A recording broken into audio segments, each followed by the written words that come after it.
Good morning, friends. Jai Hind, Namaste. I am Mrs. Chotalia, again representing the new topic in the subject of design of AC machine, unit first, design of three-phase induction motor.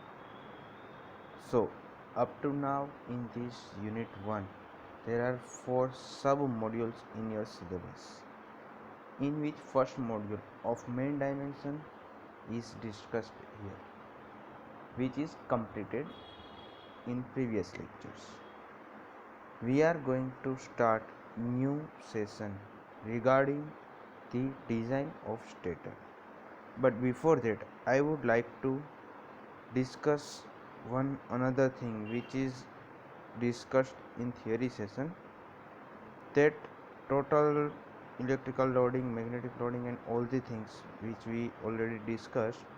But in the output equation, that output equation is Q is equal to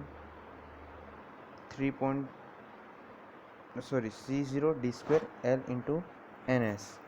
but यहाँ पे example point of view आप देखें कि जब GTU के exam में आप देखोगे तो जो कंपलसरी एग्ज़ाम में या 7 मार्क में एक एग्जाम्पल तो मिनिमम इसका जो रहता है, या फिर first pattern of the example based on main dimension, in which main dimension के आउटपुट इक्वेशन में Q is equal to C0 d square L and S.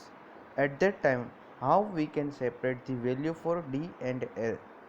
So it can be differentiated by the length of the pole pitch to pole arc ratio, or that should be L by tau ratio. So L by tau, what are the value for that? That L by tau value is equal to 1 for the square pole, and which is used for overall good dimension. Then after, if this value or if this ratio value as a length to pole pitch ratio, it should be 1 to 1.25 for good power factor. L by tau is equal to 1.5 for good efficiency, as well as we also know that L by tau is equal to 1.5 to 2 for the minimum cost, and pole pitch tau is equal to pi d by p. So that equation should be like L by tau is equal to L upon pi d divided by p. So L into p divided by pi into d. Clear? So separation of d by l के लिए, या फिर separation of d square l में से d और l को separate करने के लिए ये चीज़ें हमारे लिए इम्पोर्टेंट रहेगी. Clear? Okay. Then after one another thing which is useful for your example point of view is a peripheral speed, where peripheral speed is equal to V, which is given by the equation V is equal to pi d ns, where speed n is in meter per second, rotation per seconds, and d for diameter of the cage or diameter of the bore of the stator in the meters. Clear? Okay. So now we are moving towards यहाँ पे C0 L into NS की जो बात की, उसमें separation of DL का topic जो कि एग्ज़ाम में नहीं पूछा जाता, लेकिन जो न्यूमेरिकल पोर्शन है जो आप करोगे उसके लिए वो काफ़ी इम्पोर्टेंट रहेगा. So that we discuss it. Then after यहाँ पे जो पेरिफेरल स्पीड है उसकी भी हमने बात कर ली है, specific magnetic and electrical loading. Now we are moving towards the next topic or module 2, design of the stator. So in the design of the stator, which components are there? Is a stator winding, then after stator transfer phase, as well as stator connection, then after stator core, stator slots. Clear? So इन सारी चीज़ों को अगर आप point out करो तो आप बाद में, जैसे कि हमारी जो रिक्वायरमेंट है उसके ऊपर से कि हमारा वाइंडिंग कौन सा होगा या क्या होगा, ये सारी चीज़ें हम डिस्कस करेंगे. Clear? So first topic in the stator design कौन सा है कि भाई स्टेटर वाइंडिंग. क्लियर? तो स्टेटर वाइंडिंग में अगर आप देखो तो मेनली कितनी टाइप का होता है, जैसे कि there are two types of the windings where first one is single layer, another one is double layer. So कौन सा कहाँ पे यूज़ होगा, जो कि यहाँ पे ऑलरेडी मैंने मेंशन किया है कि single layer winding is used for small machines. So उसका सिंगल लेयर वाइंडिंग जो है वो स्मॉल रेटिंग है, तो उसके लिए आपके नंबर ऑफ स्लॉट्स कम रहेंगे। So due to that this single layer winding is used. And which kind of slots they used, or for a single layer winding we use the semi enclosed slots। clear? okay, then after double layer winding, तो क्या होगा, double layer winding जिसे हम लेप या फिर wave winding भी कहेंगे।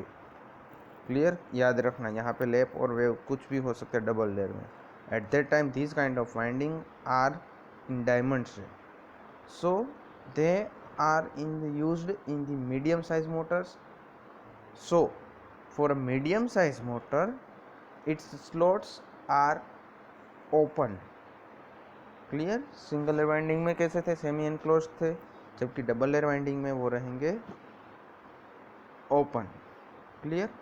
ओके, देन आफ्टर अगर हमने ये जो वाइंडिंग की बात कर रहे हैं तो वाइंडिंग आपके दिमाग में क्वेश्चन रहेगा कि भाई जब हमारी मोटर है तो वो तो स्टार में भी कनेक्टेड होती है या फिर डेल्टा में भी होती है, तो इसका जो भी स्टेटर है वो स्टार और डेल्टा के हिसाब से ऑलवेज डेल्टा में ही डिज़ाइन किया जाता है। ये चीज़ प्रैक्टिकली आपको याद रखनी, क्योंकि बुक में शायद ना भी मिले ये चीज़ें, लेकिन हमारे लिए इम्पोर्टेंट इसलिए कि फंडामेंटली इतनी चीज़ें हमें पता होनी चाहिए। Okay, then after turns per phase या फिर स्टेटर के लिए स्टेटर टर्न्स पर फेज।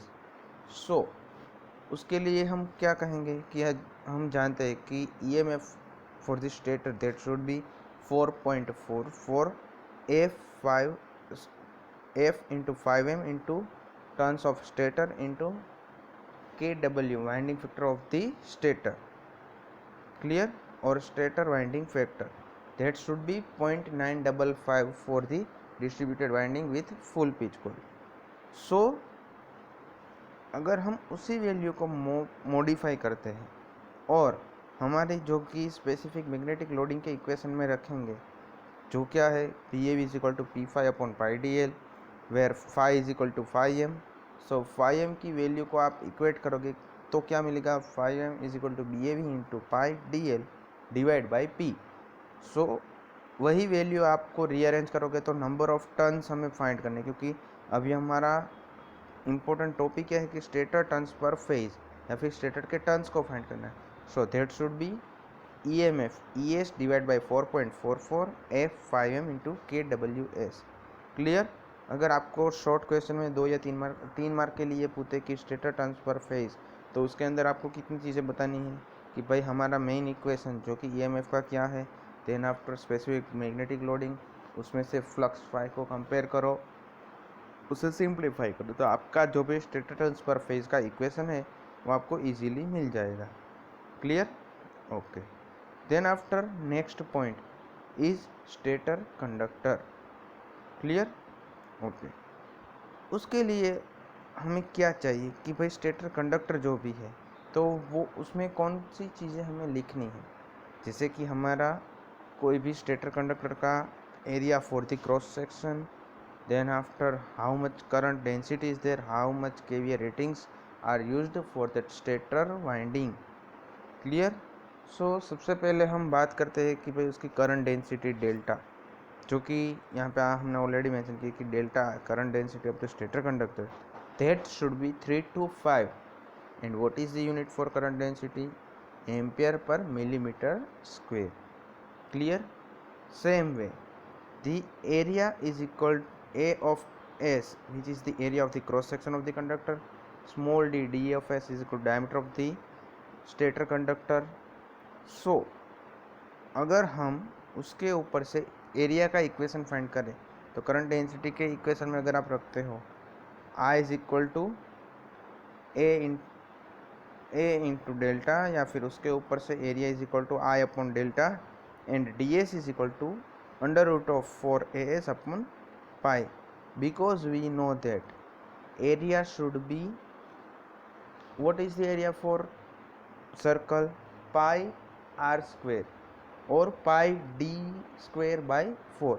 सो यहाँ पे अगर हम डायामीटर को सब्जेक्ट बनाएंगे तो क्या बनेगा, diameter of stator D S is equal to under root of 4 into A S divide by pi. Clear? Okay. So round conductors, यहाँ पे एक चीज़ आपको और बता दूँ कि भाई जो भी राउंड कंडक्टर है तो उसका डायमीटर वेरी स्मॉल या फिर वो बहुत छोटा होता है, but if the diameter is more than 2 to 3 mm then bar और strip type conductor should be used there. Clear? Okay. Then after next point is a stator core. यहाँ पे आपको सबसे पहले क्वेश्चन होगा कि भाई हम स्टेटर की कोर की बात कर रहे हैं या यहाँ पे तो आपने स्टेटर स्लॉट्स की बात बताई है, तो स्टेटर कोर का सब टॉपिक ही है कि भाई स्टेटर कोर। यहाँ के सब टॉपिक में सबसे पहले आएगा कि भाई स्टेटर के स्लॉट्स कितने हैं या फिर किस टाइप के होते हैं, then after number of the turn, ये सारी चीज़ें हम अभी देखेंगे।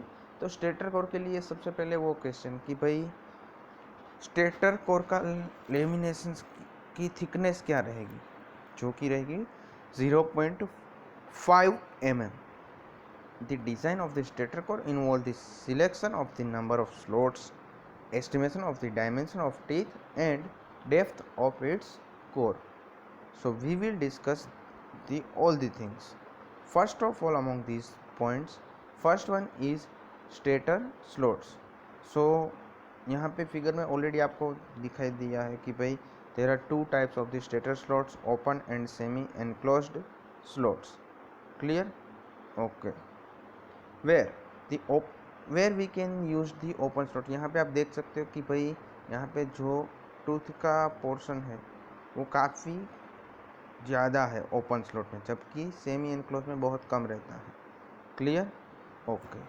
सो हमारे लिए कौन सा यूज़फुल है या फिर उसके अंदर डेप्थ में अगर हम बात करें कि भाई कौन से में क्या होगा या फिर क्या होता है, तो मैं आपको साथ में ही बता देता हूँ कि जबकि ओपन स्लॉट्स यूज़ करते हैं हम वाइंडिंग में, तो ये फुली इंसुलेटेड तो होते ही हमारे केबल्स या फिर कंडक्टर्स होते हैं, जो कि इंडिविजुअली हम यहाँ के स्लॉट्स के अंदर रखते हैं। प्लस ओपन स्लॉट का एक एडवांटेज ये है कि वो एक्सेसिव स्लॉट लीकेज रिएक्टेंस से उसे कम करेगा। सो अल्टीमेटली लीकेज रिएक्टेंस कम होगा, but exciting current drawn by that motor should be very high. So air, क्योंकि यहाँ पे हमें पता है कि एयर गैप तो ज़्यादा होगा, तो यहाँ पे जो भी करंट है वो बहुत ज़्यादा रहेगा, तो उसकी वजह से operating power factor should be very low या फिर very poor, we can say that. So हमारा पावर फैक्टर जब लो होता है तो हमें पता है कि डिज़ाइन के टाइम पे हमने स्टार्ट किया था तभी हमने ये चीज़ बताई थी कि हमारे लिए सबसे इम्पोर्टेंट चीज़ है कि जब हम ये डिज़ाइन करते हैं एट दैट टाइम हमारे लिए कोई भी पैरामीटर जो कि एप्लीकेशन में पावर फैक्टर कम हो देता हो या ऐसी कोई चीज़ हो तो वो हमारे लिए कम यूज़फुल रहेगा। Clear? So it is not more beneficial, so we are going towards semi enclose slots. Okay, what happened there?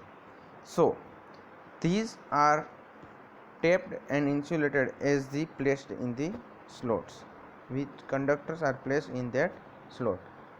Here the advantages of these semi enclosed slots are like they have very less air gap contract and very low air gap contraction factor.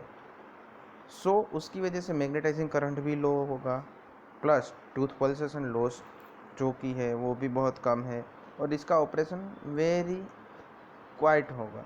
So due to that हम कह सकते हैं कि हमारी advantageous applications की वजह से या फिर हमारी fulfillment of our requirement we use this kind of the slots. Clear? One another thing that कि लार्ज और मीडियम साइज मशीन जहाँ पे यूज़ होता है at that time strip type of conductor should be used. or we can also use the parallel side slot with tapered piece. Clear? Okay. Now उसके बाद next topic रहेगा factors for selection of number of stator slots, but we will discuss it later on. Before that let me revise what we studied today. First of all, design of stator module 2, and before that we discussed the separation of D and L. Okay, then after we are going to we were going to discuss the topic design of stator, in which stator core design में stator winding कोई कितने type के थे, 2 टाइप के, single layer and double layer. Then after turns per phase, ये भी 3 mark के लिए इंडिविजुअल आ सकता है. स्टेटर वाइंडिंग का क्वेश्चन भी 3 मार्क के लिए इंडिविजुअल पूछा जा सकता है. अगर स्टेटर डिज़ाइन या फिर स्टेटर कोर डिज़ाइन पूछते तो ये तीनों चीज़ें आपको लिखनी है. कौन सी 3 चीज़ें कि भाई stator conductor, stator turns per phase, stator windings. Clear? Okay. Then after stator core design पूछते तो उसके अंदर सबसे पहले आपको stator slots, number of stator slots selection, ये भी इंडिविजुअल क्वेश्चन पूछा जा सकता है क्योंकि ऑलरेडी पूछा गया भी है. तो डिज़ाइन ऑफ स्टेटर के अंदर हमने stator winding, transfer phase, stator winding में सिंगल लेयर, डबल लेयर कौन सा कहाँ पे यूज़ होता है. ओके. देन आफ्टर और हमारे लिए बेनिफिशियल कौन सा है. देन आफ्टर ट्रांसफर फेज में पूरा डेरिवेशन, जिसमें हमने सारी टर्मिनोलॉजी को डिफाइन किया था कि भाई कौन सी टर्मिनोलॉजी का क्या रोल है, किसके ऊपर से क्या मिलेगा. देन आफ्टर स्टेटर कंडक्टर, उसके अंदर हमें करंट डेंसिटी का इक्वेशन लिखना है. देन आफ्टर डायामीटर, जो कि सर्कल के डायामीटर के ऊपर से diameter of the stator decide करना है. अगर वो हो जाता है, then after we are going to discuss the stator slots, in which kind of slots are there, open and semi enclose. Open के क्या फ़ायदे हैं और इसके क्या ड्रॉबैक्स है, वो दोनों बताने. देन आफ्टर सेमी एनक्लोज के, और then after overall from this both kind of design of the slots what we prefer semi enclose slots more. Why? Because of the, आप ये चीज़ आपको बतानी, क्योंकि सारी चीज़ें अगर मैं ही आपको रिपीट कर दूँगा तो आप थोड़ा भी याद करने की कोशिश नहीं करेंगे. Clear? Okay. So next topic, factors for the selection of number stator slot. We are going to discuss it later on. So what is the assignment work for this session? The separation of D and L, just आपको उसके equation लिखने हैं. Then after stator design, उसके अंदर सिर्फ कौन से factors रहेंगे. Then after stator winding, stator transfer phase, stator conductor, and then after the stator slots. यहाँ पे आपको स्टेटर स्लॉट्स की फिगर भी ड्रॉ करनी है कंपल्सरीली, क्योंकि ये आपके डिज़ाइन शीट में भी इम्पोर्टेंट है, प्लस आपको एग्ज़ाम में भी ये चीज़ बताने की भाई ओपन स्लॉट कैसे होते हैं और सेमी एनक्लोज स्लॉट्स कैसे रहते हैं. क्लियर? ओके. सो शायद आप लोगों में से किसी को यहाँ पे डाउट नहीं होगा, अगर है तो आप पूछ सकते हैं. Again best of luck, have a nice day, good bye, thank you, जय हिंद, जय भारत.